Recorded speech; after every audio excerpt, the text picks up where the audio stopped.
On entend souvent dire, quand on a le cœur brisé, c'est comme si toute la vie était brisée. Oh, quelle exagération, franchement. Ici, on vous apprend qu'on peut certes avoir le cœur brisé, mais il faut garder le sourire. Bonjour et bienvenue à une oreille presque attentive.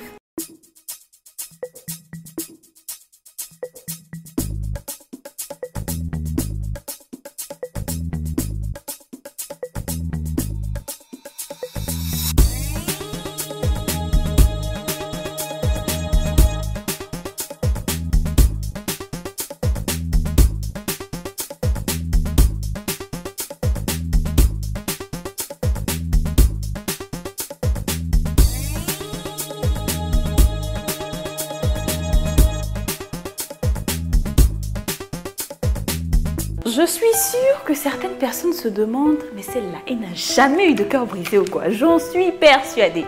Mais ne vous inquiétez pas, on l'a tous ce cœur brisé. Un jour, je vais même écrire mon histoire. Vous serez contents, hein, de savoir ce qui m'arrive enfin. Je n'écrivais rien. On lit notre histoire du jour. Bonjour Kadi. J'ai un sérieux problème que je voudrais partager avec toi et je souhaiterais que les internautes et toi me donniez des conseils. On est là pour ça. Je m'appelle X, je suis née à l'intérieur de la Côte d'Ivoire. C'est là-bas que j'ai fréquenté jusqu'à obtention de mon bac, avant d'être orientée à Abidjan. Je viens d'une famille modeste. Mes parents ont beaucoup fait pour moi. Mais quand je suis venue à Abidjan, la vie n'était pas facile. Je n'arrivais pas à joindre les deux bouts. Aïe. Il m'arrivait même de faire 2 jours sans manger. C'était très compliqué pour moi, au sens propre du terme. On sait. J'ai dû donc faire ce que j'avais à faire pour m'en sortir. Je pourrais même appeler cela de la prostitution déguisée. Tu n'avais pas forcément besoin de déguiser, hein, parce que dès qu'on a vu, on savait que c'était ça. Mais je suis une personne éduquée et intelligente et j'ai réussi à obtenir une licence en droit. Très bien, félicitations. Dans mon cursus universitaire, parmi les personnes que j'ai fréquentées et qui m'ont aidée, je suis tombée amoureuse d'un jeune homme du nom de Y. J'ai toujours su ce que Y faisait comme métier dans la vie. Mais ça ne me dérangeait pas parce que je n'étais pas plus sainte que lui. Et aussi, il s'occupait de moi. Il ne m'a jamais abandonnée et sans lui, je ne pense pas que j'aurais atteint ce niveau. Ça s'appelle de la gratitude. Pas forcément de l'amour. Tant bien que mal, j'ai pu avoir un stage dans un cabinet juridique de la place. Et par la grâce de Dieu, j'ai réussi à mon examen et j'ai obtenu mon diplôme afin d'exercer en tant qu'avocate. Waouh! Félicitations! On ne fait pas que se moquer après tout, hein. On félicite quand il faut féliciter. Et là, maintenant, mon problème devient très pesant. Mon copain est en réalité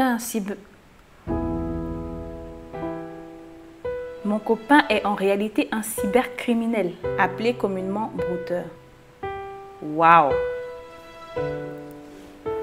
Je l'ai toujours su depuis le début, mais à cause des 1001 sacrifices qu'il a eu à faire pour moi, pour toutes les fois qu'il a été là pour moi, et cet immense amour que je ressens pour lui, je n'arrive pas à m'en défaire.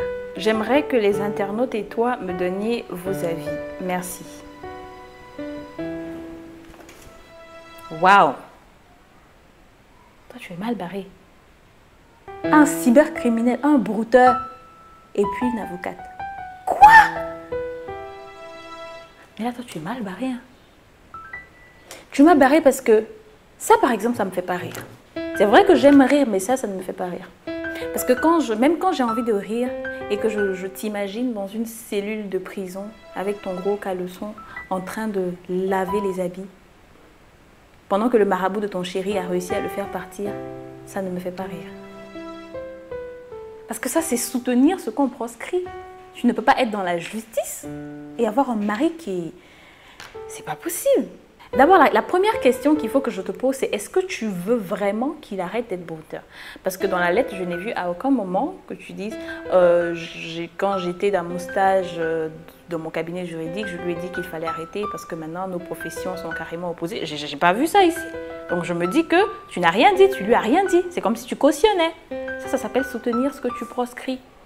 Il t'a aidé à un certain moment et par amour pour lui et surtout par gratitude aussi, tu es avec lui, c'est normal. Maintenant que toi, tu auras la possibilité de subvenir à vos besoins, ce sera maintenant à toi de l'aider. Ça, c'est s'il accepte. Mais après, s'il n'accepte pas, il faut que tu penses à toi-même. Parce que tu ne peux pas l'encourager. Là, il faut qu'une personne quitte, là. soit c'est lui, soit c'est toi. Mais bon, ça, c'était mon avis. Et si vous voulez partager vos avis, commentaires, opinions et même témoignages pour des personnes qui ont vécu des situations similaires, veuillez nous laisser des commentaires juste en bas de l'émission. Nous nous ferons un plaisir de vous sélectionner très prochainement afin d'être ici avec moi sur le plateau pour mieux rire et partager d'autres idées. Merci.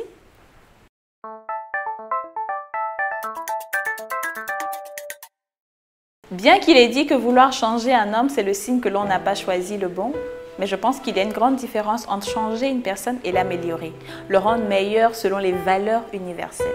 Mais quand cette personne se plaît dans son univers de hors-la-loi ou se plaît dans sa situation misérable, je pense qu'il est temps de faire sortir notre célèbre joker qui dit « On ne peut pas faire le bonheur d'une personne à sa place ». Merci et à très bientôt.